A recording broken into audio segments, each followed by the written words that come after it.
मुझे छोड़ दिया गया है यहाँ पे, मुझे फंसा दिया गया है।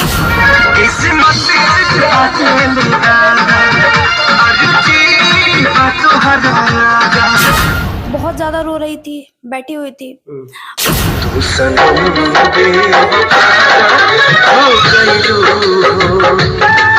मुझे ऐसी जगह पे लाके छोड़ दिया जहाँ पे मेरा कोई भविष्य नहीं था।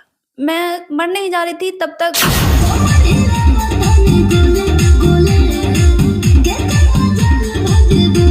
और 10 रुपए में कभी कभी ऐसे पैसे दिखा के गंदे गंदे इशारे करते हैं। हर चीज झेलना पड़ता है।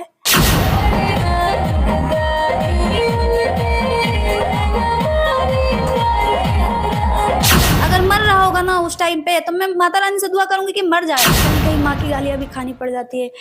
गलत तरीके से डांस करना, फिर पकड़ना, गोद में जाके बैठना, ये चीज हम लोगों के लिए दिक्कत है। नमस्कार, हमारे साथ एक ऐसी लड़की मौजूद है जो समझिए कि ऑर्केस्ट्रा में काम करती है। और ऑर्केस्ट्रा में काम करने की मजबूरी क्या है इनके पीछे, हम जानेंगे और जानने का प्रयास करेंगे। क्या नाम होगा आपका? मायरा।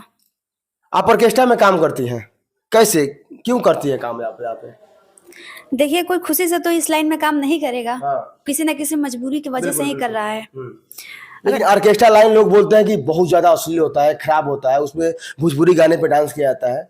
फिर भी ये सब बातें को देख करके, सुन करके कैसे आप काम कर लेती है ऑर्केस्ट्रा में? अभी तो मेरे साथ ऐसा मतलब कुछ ऐसा घटना नहीं घटित हुआ ऑर्केस्ट्रा लाइन में। देखिए, आप अपने से सही रहिएगा तो बाकी सब सही है। अगर आप अपने से सही नहीं रह पाएंगे तो गलत ही है।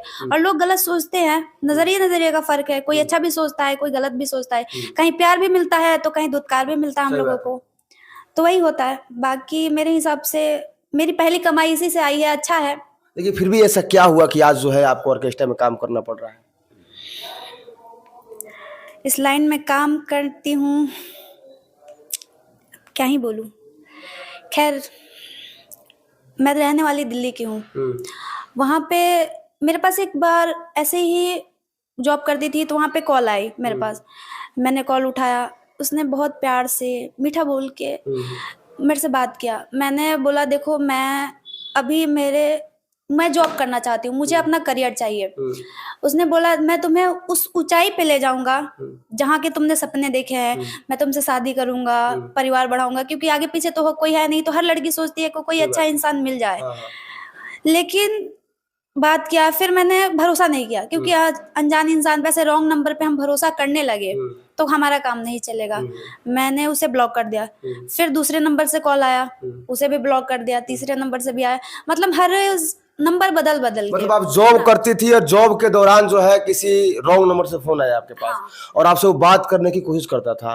और उसका नंबर जो है आप हरदम मतलब ब्लॉक करती थी। और हरदम वो जो है मतलब अलग अलग नंबर से कॉल किया करता अच्छा, था। अच्छा। फिर धीरे धीरे कहते हैं ना कि धीरे धीरे जानवर से भी प्यार हो जाता है। वही चीज बात करते करते मतलब लगभग साल भर हम लोगों ने बात की। साल भर के बाद उसने मुझे बोला कि तुम मुझे यहाँ मिलने आओ।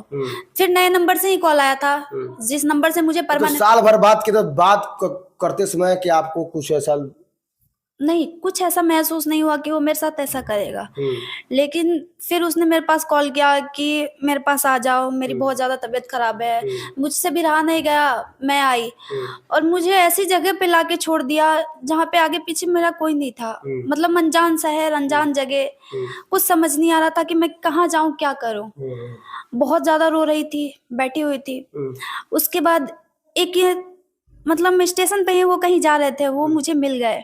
पूछे, मैं फिर भी भरोसा नहीं हो पाता है। उनसे पूछा, मैंने सारी बताई कि मैं ऐसे ऐसे आई हूँ, मुझे छोड़ दिया गया है यहाँ पे, मुझे फंसा दिया गया है। हर चीज बता के मैंने फिर वो मुझे यहाँ पे लाए। कह रहे हैं कि मैं दूसरा तो नहीं, लेकिन हाँ एक रास्ता दिखा सकता हूँ, वो मुझे यहाँ पे लाके छोड़े।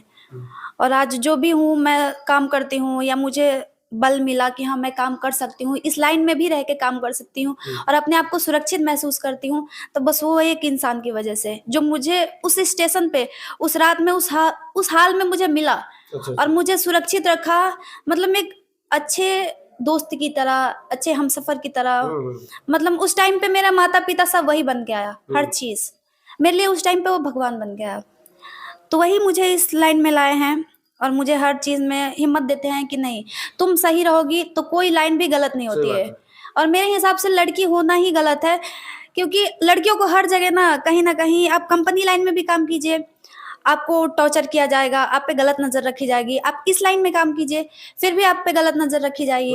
तो क्या किया जा सकता है? खुद से सही रखिए, बाकी सब सही है। मतलब कहा जाए तो कहीं ना कहीं रॉन्ग नंबर से आपको प्यार होता है, और प्यार होने के बाद जो है उस लड़के ने जो किया वो आपके साथ बहुत बुरा किया। तो Wrong- कैसे फिर क्या क्या करना पड़ता है इस लाइन में? कहीं कहीं डांस नहीं करना पड़ता है, लेकिन कहीं कहीं ऐसा सिचुएशन पैदा हो जाता है ना कि पब्लिक कुछ भी बोल जाती है। मतलब ना चाहते हुए भी कहीं कहीं माँ की गालियां भी खानी पड़ जाती है। कहीं ऐसे ऐसे चीज बोल देते हैं ना, लोग प्रोस्टिट्यूट की नजर से देखते हैं कि हम प्रोस्टिट्यूट है, पर हम प्रोस्टिट्यूट नहीं है, हम बस कलाकार हैं, डांस करते हैं, अपनी कला दिखाते हैं। यही चीज है कि इससे थोड़ा मन दुखी होता है, लेकिन कोई नहीं, एक होता है ना कि साथ में है, उनकी वजह से ठीक है, चल रहा है। नहीं, फिर भी कुछ लोग बोलते हैं कि ऑर्केस्ट्रा लाइन की जो लड़कियां हैं वो काफी अलग अलग तरह की कामें करती हैं, बहुत सारे लोग बोलते हैं। ऐसा कुछ है क्या इसके अंदर? देखिए, इसके अंदर मैं अपने हिसाब से कहूँ तो ऐसा तो नहीं है। हाँ, कुछ मान सकती हूँ, कुछ लड़कियां हैं, क्योंकि सभी उंगलियां बराबर नहीं है। सही बात है। कोई कोई लड़कियां हैं, उन लड़कियों को मैं कहूंगी कि ऐसा मत किया कीजिए, कहीं गंदे तरीके से डांस करना। हम लोग भी वहां जाके फंस जाते हैं, जहां वैसी लड़कियों से पाला पड़ जाता है हम लोगों का, तो हम लोग भी वैसी जगह पे जाके फंस जाते हैं। कहीं गलत तरीके से डांस करना, फिर पकड़ना, गोद में जाके बैठना, ये चीज हम लोगों के लिए दिक्कत हो जाती है, इसीलिए लोग गलत मानते हैं। बाकी मुझे नहीं लगता कि ये काम गलत है, हम अपनी कला दिखाते हैं, सुरक्षित रहते हैं, बस। मतलब कोई इसमें दिक्कत आप लोगों को नहीं होता है? नहीं, दिक्कत होती है, ऐसा नहीं है कि दिक्कत नहीं होती है, दिक्कत होती है। कभी कभी हम लोग का दिखाई देता है कि स्ट्रीट पे कोई होता है, उसका हाथ कोई खींच लेता है, नीचे चला चलाता है, सब मार हो जाता है, वहां पे खींच झगड़ा हो लेते जाता हैं। है। कभी कभी स्टेज पे ऐसा भी होता है कि मान लीजिए सामने वाले बंदे ने हमें पैसा दिया, ठीक है, हमने पैसा लिया, वो 10 रुपए के लिए इतने तेज से हाथ पकड़ के रखते हैं, जैसे कि मतलब हमें घर लेके जाएंगे, खींच लेंगे या शादी कर लेंगे। 10 रुपए के लिए, सिर्फ 10 रुपए के लिए ऐसे हाथ पकड़ते हैं ना कि मत पूछिए। और 10 रुपए में कभी कभी ऐसे पैसे दिखा के गंदे गंदे इशारे करते हैं, हर चीज झेलना पड़ता है। मैंने कहा क्या, खुद से बस सही रहिए। सही बात है। हम काला दिखाते हैं, डांस करते हैं, वो पैसे दे रहे हैं, ठीक है, हमने ले लिया। अगर वो कई बार ऐसा होता है ना, मैं जब शुरू में की थी तो लोग पैसे देते, मैं पैसे भी नहीं लेती थी, उस चीज के लिए मुझे गाली सुननी पड़ती थी कि ज्यादा पैसा नहीं लीजिए फिर भी गाली। पैसा नहीं लीजिए फिर भी गाली, अगर लीजिए तो फिर हाथ पकड़ के खींचेंगे, फिर आपको ऐसे वो 10 रुपए में ही ना चाहेंगे ना कि आपको वहां ले जाएं, उंगली पे नचाने की कोशिश। हाँ, वो 10 रुपए के लिए ही बहुत परेशान किया जाता है। लीजिएगा तो भी दिक्कत है, नहीं लीजिएगा तो आपको गाली सुननी पड़ेगी। अब देखिए इनकी जिंदगी में जैसे मतलब बोल रही है कि एक लड़का से प्यार होता है इनको रॉन्ग नंबर से, और रॉन्ग नंबर के दौरान जो है उनसे बातें करने लगती है, और बात जो है कम से कम साल भर चलता है भैया, साल भर तक ये बात करती है। और उसके बाद जो मिलने के लिए इनसे बोलता है, और जब मिलने ये जाती है तो लड़का समझे कि किसी स्टेशन पर बैठा करके इनको भाग जाता है। उस रात तो मतलब आपके साथ जो हुआ होगा, क्या हुआ होगा जब भाग गया? तो जब मैं अनजान शहर पे जब उतरी ना, मुझे आगे पीछे कुछ नहीं दिखाई दे रहा था। जैसे मेरा लास्ट ऑप्शन था कि मैं मर जाऊं, क्योंकि मैं घर से भाग के आई थी। मेरी बहन है, वो मुझे ढूंढती रह गई, कॉल करती रह गई, हर चीज। मैं घर से भाग के आई, फिर मेरे पास पीछे जाने का भी रास्ता नहीं था। हुआ ऐसा कि मैं लास्ट मरने ही जा रही थी, मर जाऊं या कुछ भी, क्योंकि जिसके साथ मैंने पूरे साल बात किया, हर चीज, वो इसका प्यार ऐसा था, इतना भरोसा दिखा दिया। जब तक वो कॉल नहीं, मैं खाना नहीं खा लूं ना, वो कॉल करता रहेगा, कहाँ जा रही हो, कब तक आओगी, हर चीज। मतलब एक बाप की तरह, एक भाई की तरह ख्याल रखना, एक पति की तरह हर चीज, मेरा हर खर्चा भी उठाता था, कभी कभी पैसे भी भेजता था। लेकिन सडनली उसे क्या हुआ क्या नहीं हुआ मुझे कुछ नहीं पता, मुझे ऐसी जगह पे लाके छोड़ दिया जहाँ पे मेरा कोई भविष्य नहीं था। मैं मरने ही जा रही थी, तब तक मुझे एक अनजान इंसान से मुलाकात हुआ।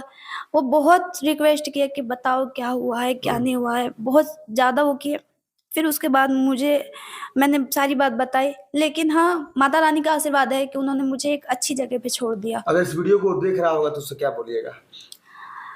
मैं उससे कुछ नहीं बोलना चाहती, नहीं हिम्मत है उससे बोलने की। जब वो इंसान मेरा नहीं हो पाया तो किसी का सगा नहीं हो पाएगा। 1 साल मैंने उसे अपना टाइम दिया, अपना समय बर्बाद किया, हर चीज उसके लिए इतनी दूर चल के आई। क्यों? सही क्योंकि वो बोला कि मेरी तबीयत खराब है, आ जाओ, देखने आ जाओ, मैं मर जाऊंगा। उसके लिए मैं आई और वो मुझे ही मरने के लिए छोड़ दिया। वो इंसान एक बार भी नहीं आया कि वो लड़की आई है मेरे लिए। सही बात। तो उससे क्या ही बोलूंगी, कुछ बोलने लायक है ही नहीं वो इंसान। मैं तो चाहूंगी कि वो मेरी नजर के सामने तक ना आए। अगर मर रहा होगा ना उस टाइम पे, तो मैं माता रानी से दुआ करूंगी कि मर जाए। वो मेरे नजर से कभी सामने नहीं आया। वो मेरे नजर पे सामने आ गया ना, या तो मैं खुद मर जाऊंगी या तो उसे मार दूंगी। मतलब कहीं ना कहीं जा देखा था आपको, मतलब उससे मतलब पूरा का पूरा मन हट गया उससे, है ना, उसकी बातों से, उसकी मतलब उसके कामों की वजह से। इतना किसी को नहीं सताया जाता है। सही बात है। अगर वो आप पे भरोसा कर रहा है ना, तो कुछ समझ के भरोसा कर रहा है। और भरोसा तोड़ने का मतलब ना कि भगवान को सही बात। गिराने का मतलब है। भगवान को मान के ही कोई आप पे भरोसा करता है, भगवान को समझता है। जब मैंने सोचा कि माता रानी ने मुझे अच्छा रास्ता दिखाया, माता पिता नहीं है, चलो कम से कम एक अच्छा इंसान तो लाइफ में आ गया। लेकिन वो ऐसे मुझे इस राह पे छोड़ के गया ना कि मैं कहीं की नहीं रह गई। ना अपने घर लौट सकती थी, ना मैं कोई काम कर सकती थी, कुछ नहीं। लास्ट मेरे पास था कि मैं मर जाऊं।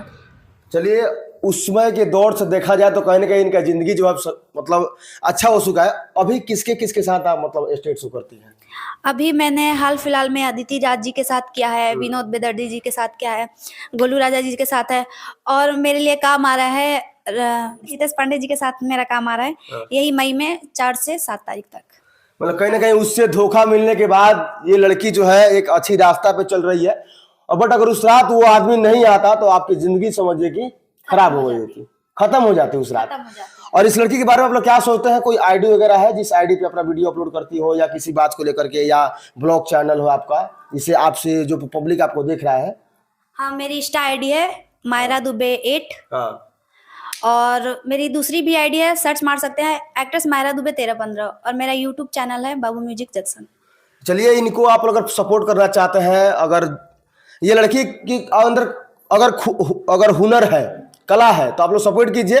और कहीं ना कहीं इनके चैनल पे आप लोग जाइए और देखिए वीडियो इनका, और लगातार प्यार आशीर्वाद के साथ साथ अपना दुआ दीजिए इनको। मिलते हैं नेक्स्ट वीडियो में। जय हिंद, वंदे मातरम।